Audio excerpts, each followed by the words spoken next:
Good morning, my name is Lynn Donovan and I'm the theologian in residence at St. Andrew's in Picton. It feels like an Iona morning this morning, and we will be holding our service on the labyrinth. Again, I'd like to begin this morning by reading one of my favorite poems by St. Francis of Assisi, and I have to tell you that I kind of had to fight this bench away from one of my squirrel friends. I've got a lot of them. Apparently so did St. Francis. This poem is entitled The Sacraments. I once spoke to a friend, an old squirrel, about the sacraments. He got so excited and ran into a hollow in his tree and came back holding some acorns, an owl feather, and a ribbon he had found. And I just smiled and said, "Yes, dear, you understand. Everything imparts His grace." So it's an interesting season to think about sacraments. So within our tradition, a sacrament is something that serves as a window to the mystery that we call God. So the Catholics have 7, Protestants have 2. But I think maybe we're invited to have 1 million or so.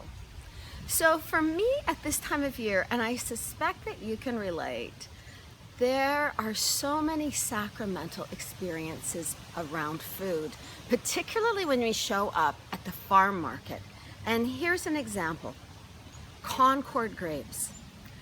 Every year at this time, when I pop one of these grapes into my mouth, it is nothing short of sacramental. It connects me to this most glorious season of fall. It really is a window to the biggest harvest season in the Northern Hemisphere. It reminds me of my dad, and I can still see the container that he walked into our kitchen with every year when the first Concord grapes were on sale, knowing that being from Saskatchewan, no such thing growing in our backyard, yet those kinds of things grew in his backyard. And then my mind travels through all the food and all the experiences around food at this time of year that feels so sacramental to me. So there are the apples that remind me of the farm that we had in Quebec that had 8 different kinds of apples on it. And I can almost see, even now, the apples that come ripe at the end of July and then early August, and then we started picking McIntosh apples the weekend of Havelock Fair, but my favorite were always Cortland, and they weren't ripe till about the 23rd of September. And now with Honeycrisp to compete with it all.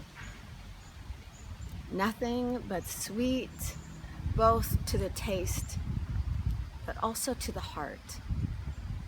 And so I wonder how you can move through this week in which we have been flooded with the foods of the harvest in a way that every taste, every bite, every meal, in fact, is experienced as a sacrament, is experienced as a way to remind ourselves that the earth and its fruits are so abundant and are gifted free of charge to us. So I think about the sacrament of the toasted tomato sandwich, because I saved my tomatoes from the frost last week, and there will be a few more toasted tomato sandwiches. The sacrament of the Concord grapes, the sacrament of the season of apples, or the sacrament of preparing food to store for the winter season. All of these things, at this time of year more than anything else, are a reminder that this is a friendly universe and that this planet is set up to support our highest good and our finest health. And wouldn't it be remarkable if we could, in turn, with every ingestion and digestion, commit ourselves again to the well-being of Mother Earth that is so profoundly life-giving and generous for us.